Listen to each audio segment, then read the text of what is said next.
Hello, you're listening to Mike Madden on the Art Show podcast. Here you will find interviews with authors, musicians, artists and anyone else in and around the arts. Some of the interviews are taken direct from the Art Show on Expat Radio, with one or two specials in between.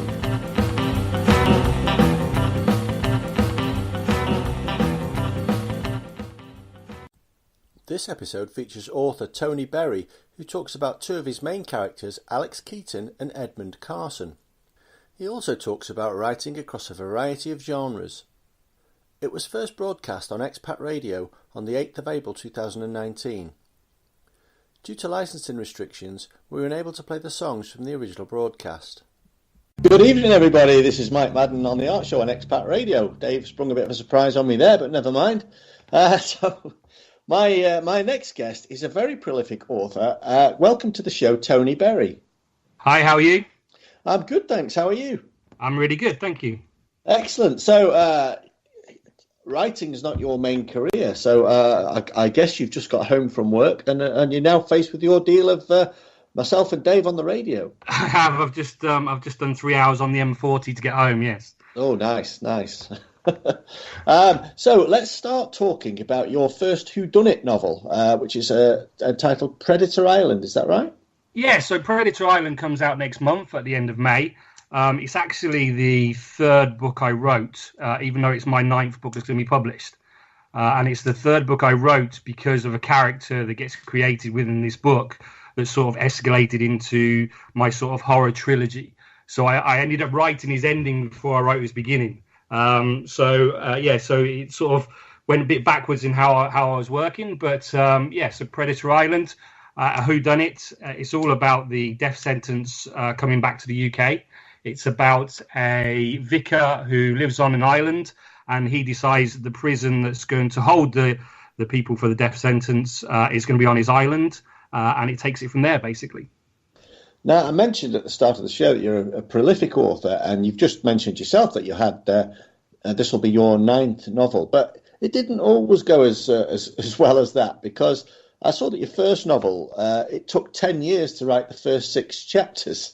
Yeah, that's very true. Intervention Forgiven. When I first started writing, children's poems for my daughters, who are now 19 and 15. So I did that for about 4 or 5 years, and people kept telling me they were really good. So I thought I'd try my hand and write a book. So I started on Intervention Forgiven, and over 10 years, I picked it up, I put it down, I picked it up, I put it down again. And then about, I think it was New Year's Eve, actually, 2014/2015. I was in Spain with my then girlfriend, now my wife. And I said to her at 12 o'clock, I said, you know what, I'm going to bed. I said, I'm going to finish that novel. That was my New Year's resolution to myself. So I actually, January the 1st till January probably the 28th, I finished the novel. I actually just sat down and that was it. Every night, every waking hour, I decided I was going to finish the book. So I guess that was a form of a very long form of writer's block. So do you get that position now, because you're churning out an awful lot of words at the moment? No, I'm lucky. It's sort of, I think once the confidence, and I was listening to Amanda, once the confidence of a publisher coming to you and say, that's really good. Once they say that to you, it opens the floodgates. And I think everything then just comes from there. And then you don't want to stop. You just keep wanting to go all the time. Right. Now, you've written a couple of series, and the one I was particularly interested in was the Edmund Carson series. And the first thing that I noticed about it was one of the straplines you attributed to it, which was "Move over, Stephen, there's a new king in horror." And it must take quite a bit of courage to write a strapline like that and actually put it out there. I think it was it's really Edmund, I guess, who considers himself to be this king of horror. So Edmund Carson was born in Predator Island, and because when I sent it to my publisher came back and said, really love the book, really love the style of it, everything else, really like this character, and this character is only in Predator Island for maybe a chapter, but he stood out. And I was actually on a plane going to New York with my wife, and she was reading 50 Shades of Grey. And what gave me the idea about this character, the Edmund Carson trilogy, was she was reading it and it's written in the first person. I was looking over her shoulder as she was reading it, and I thought, what would it be like to write a serial killer in the first person? So I started. So basically, I started with Edmund Carson. When he starts in the first book, inside Edmund Carson, he's 15, 16 years old. And basically, you follow him through the trilogy as he grows to 22, 23 years old. So, and the other series you've written features the detective Alex Keaton. And that started off as a single book, and then it became a trilogy and then a series. So how do you manage the continuity from book to book? Do you have to make notes and keep checking back on who's got red eyes, who's got blue eyes, and all that? I have done. Oddly enough, in Alex's case, it didn't really need to. I think I was so excited. I remembered everything that was going on. And with Edmund, I think when you're writing in the first person, you can do anything. It's the first person, so your mind can change 10 times a day. So it made it so much more easier. But with Alex, I made notes, but it wasn't really till I wrote the fourth book, Darkness Falls, that I had a lot of friends and people who had read the books come back to me and said, "Did you know you was writing a TV series?"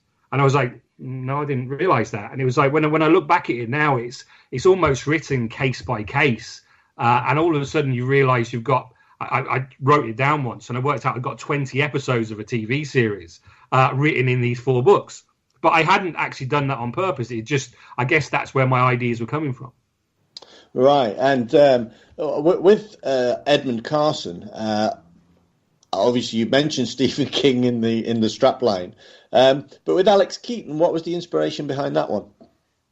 It started with IVF. I had some friends that were going through IVF. And this is going back probably 20 years ago now. And they were telling me all about the treatment they were going through. And I read up a bit about the Brown Institute. So the whole thing come from the Brown Institute in Paris. And I started to think about what would happen if they messed around with this, and what would happen if you could create serial killers. And that's basically what Alex Keaton does. She goes down and hunts down all these serial killers that were made in the Brown Institute. So worldwide, this has become a phenomenon that the government's now been involved in, and it goes all the way to the White House. By the time you get to book 4, you've got the President of the United States, and you've got everybody involved in it. But it all comes and starts from this one idea with IVF. Right. And one of the lines in the Edmund Carson series, or one of the selling points, is if you ever wanted to be a serial killer, this is the book for you. Yes. I guess that is the whole step into his shoes. I think because as you read it, you are Edmund Carson, and as it's gone over 3 whole books, you fall in. I've had people contact me and say to me, "I've actually fallen in love with him, but I know I really shouldn't because of what he does." He becomes the most prolific serial killer of all time, and I think his number's supposed to be officially about 247 people that he kills. Wow. Yeah. So what's next for Edmund Carson? So Edmund's story actually almost ends on Predator Island. I say almost because there is a bit of a twist that I don't want to give away. But his legacy will carry on. So Edmund's, his trilogy's there. He goes into Predator Island, and there's some things that happen on Predator Island to say will come out in May. The next ones that are coming up for me, Alex will return on book 5.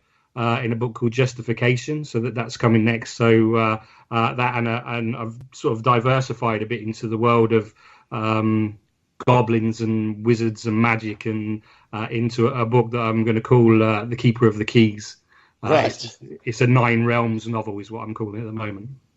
Well, I guess the trend these days is to write a series about somebody and then write a prequel. So maybe. Yeah.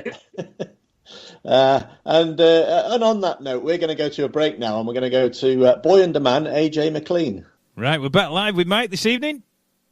Good evening, everybody. This is Mike Madden on the Art Show on Expat Radio, and don't forget to check out our new website, www.expatradio.uk. And I'm talking to my special guest now, Tony Berry. Welcome back, Tony. How are you? Yeah, well, good. We're doing good. We spoke about Edmund Carson and the serial killer nature of that character, and Alex Keaton. But I want to move now on to your children's books, because you mentioned poetry, but you're writing several children's books at the moment. Yeah, so it started with a series. I started writing poetry, a series called The Fluffies, which is about, when you're looking through a window and you see the dust settling on the windowsill. I wrote this book with my children, basically about what happened when the dust came to life. So I called them the Fluffies, and I made this poetry, and they went on adventures, and they end up going on an adventure up Time Mountain, which is a big grandfather clock. And then the story is that a boy sits outside and he shoots a BB gun through the window, and the dust flies off into this warehouse, and they go on this adventure. And this got me thinking about children's books, and it was actually my daughter who started talking about what we can do next with children's books. So Annie the Last Witch became the next book that came out. The first children's book for me, actually, which is my first step into the wizards and witches and giants, and so it's new. It's about a young witch who's 8 or 9 years old. She then has to go and save the kingdom from a bad wizard, and she has all the magic from the realms. So I enjoyed it. So I've decided to carry on along that route. So Annie will return, and I carried on with my poetry as well. So my first poetry book is a book called Along Came a Mouse, and that will come out hopefully in June this year. I guess with going back to Edmund Carson, a serial killer, he is a serial killer, and serial killers are, unfortunately, genuine things. Whereas with the children's books, you've just got to sort of suspend reality and let your imagination do the work. Yeah, I think when we discussed about this earlier, was when we was discussing, you don't know how far to go with that. How far do you go with wizards and witches, and how far do you make reality believable or non-believable? I suppose there's a fine line between making it something you want to read and something that's completely fictitious that nobody's ever going to believe. With Annie, it's a very sweet, innocent story that takes her on this little journey across a wood to a castle, meets a king, and happily ever after, effectively. But as I move into my next book, which is a Nine Realms book, it's more of a Lord of the Rings, going to go on for 2,000 pages and try to make it more epic. So children's books, whilst they can be very sweet and innocent, I think you've got to try to define them within a little encompass, I guess. Yeah, and when you spoke about the Fluffies, there is an element of, you do see dust outside a window. It does seem to have a life of its own. It kind of reminds me of The Borrowers, where things go missing and things genuinely do go missing. So what takes them? Yes, very much. Now you've got a publisher called Pegasus. Yes, and they've published basically everything you've thrown at them, which a lot of publishers wouldn't do that because they would pigeonhole you into one genre. So what's their attitude to your writing? I think pretty much when you listened to Amanda earlier, I did exactly the same as she did. I took the writer's book of 2015 and I went through every publisher. And I was lucky enough that the first one I sent it to come back with, after I sent my 3 chapters and said, yes, I want to read more of it. I sent it off and they came back and offered me a contract. And then they asked me, have I got any more? And at that point, I was so excited. I almost wrote the next Alex Keaton overnight. And it was just coming and coming and coming. And I think I'm very lucky that the Pegasus have got connections with the children's arm, which as soon as I sent it to them, they said, whilst it's part of our business, we'll move this on and we'll still do everything for you. They make all my videos for me. So all my online videos that I put up, all my book advertisements and everything, they do all that for me as well, which is great, which is absolutely great. Yeah, I guess you having the power of a publishing house behind you will certainly help to get your name out there. But I've also read something where you're considering screenplays as well. I attempted a screenplay probably about 2 years ago, which I'm a huge fan of Only Fools and Horses, absolutely huge. And I'm one of these people that didn't want to see him come back after Del Boy walked into the sunset. I thought that was the end of Only Fools and Horses for me. So when they came back and did the 3 extra episodes, I decided I was going to write the real ending to Only Fools and Horses. So I wrote a screenplay and I sent it off. I sent it off actually to David Jason, his agent, and Nicholas Linders. And actually his agent come back to me and said, unfortunately, it was the time when Roger Lloyd Pack was about to die from cancer and really sadly missed. So they weren't planning on doing any more. But she loved it. She loved the idea, and I'd written the first screenplay. So I decided, could I write another screenplay? And I've written one called 7 Steps, which is about reincarnation. I have done nothing with it. I keep saying I'm going to send it off. I'm going to go and do something with it. I haven't. But it's it's such a different style of writing. But it's whilst I'm going through this period of not knowing whether I'm a children's author or a horror author or a crime author, I thought I'd just turn my hand at anything that comes along and see whether I enjoy doing it. But I really enjoy doing it. I really believe in the Only Fools and Horses script. I do think Del Boy needs to come back and say goodbye to the world, and that was kind of what I was trying to write for his trilogy at the end, effectively. So you obviously got a passion for writing, and it does seem to come quite naturally to you because you do a lot of it. So where did the original inspiration come from? Did you write a lot as a child, or was it just reading a lot as a child? I think I read a lot as a child. I didn't particularly write. I always had the ideas. I did a lot of amateur dramatics. So when I was 14, 15, I was in Oliver, Pajama Game, Cabaret, and I loved the performing part of it. And I think I was probably more the whole thing of a play, the script of the play, the words of the play. I think that probably, when I got older, I realised that was what excited me more than actually standing in front of 2,000 people in McKinley Theatre on a Tuesday night in Kettering. As much as exciting that was, I think it was the actual play that got me more excited. So it was the point of having children and making stories up with them that sort of reinvigorated my appetite to writing again. Right. Now, as I mentioned earlier, you've got a full-time job as well as being a prolific writer. So how do you juggle the two? Are you very disciplined? I am. I think if we speak to my wife, she said I don't sleep. So generally, I'll be up at 5 o'clock, and if I'm not on the road heading towards London, I'll be writing for a couple of hours before I start work. And then at weekends, I have a new baby now who's 9 months old. So the writing has took a curb for the last sort of 9 months. Understandable. Yeah, but it's getting back on track now. So yes, I try to write whenever I can. So I try to do a little bit every day, and as much as possible, basically. Now you've mentioned your epic fantasy novel or fantasy series. Who knows at the moment? So what's the idea behind that? Is it kind of, does it lend itself to Lord of the Rings, or is it off in a different direction? My son Tyler, he wrote a short story which was probably about 2,000 words, and he came home with it, and it was just about this pair of twins that found this door in this hotel. And we was at breakfast and we were discussing it over and over again. And that was where his story had ended, wrote for an English essay. And we started to imagine what was underneath this door. Well, we ended up with, there's a statue in Germany about the 9 most virtuous men in the world, in history and in fiction.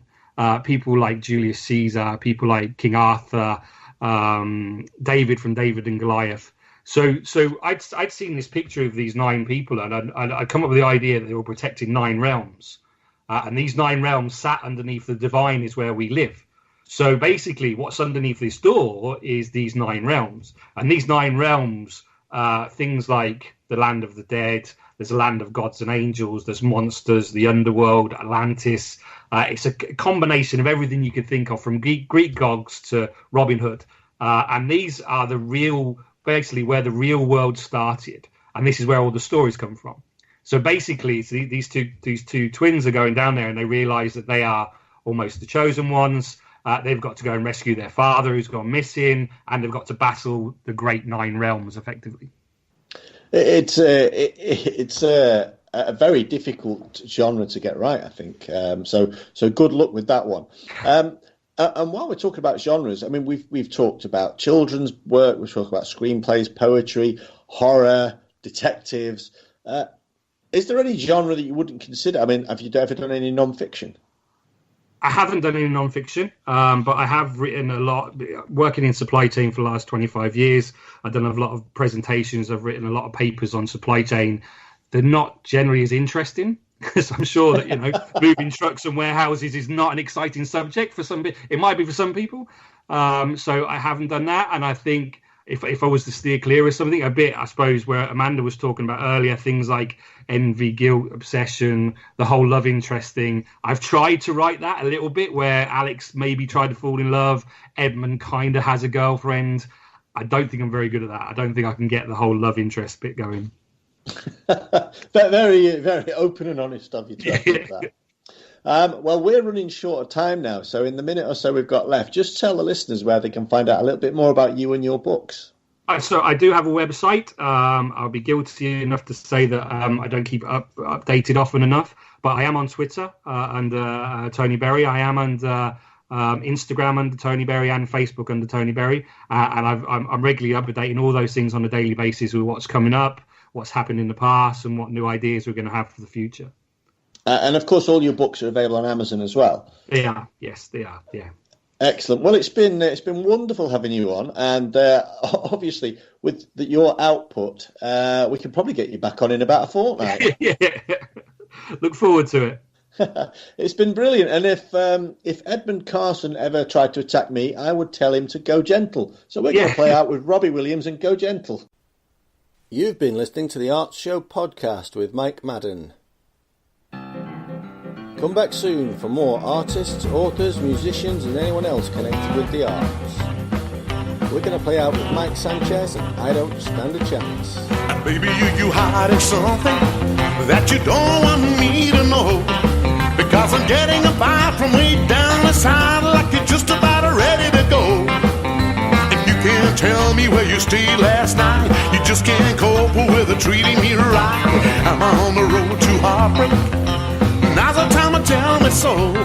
Because I'm getting a chill, like I'm gonna be ill. I know you don't want me no more. I won't be satisfied with your little white lies. Girl, I've only just begun to realize I don't stand a chance. I don't stand a chance. You don't wanna know when I can't make you dance. Well, I said goodbye. Find yourself another guy. I wish you were mine, but I'm losing my mind. I don't stand a chance.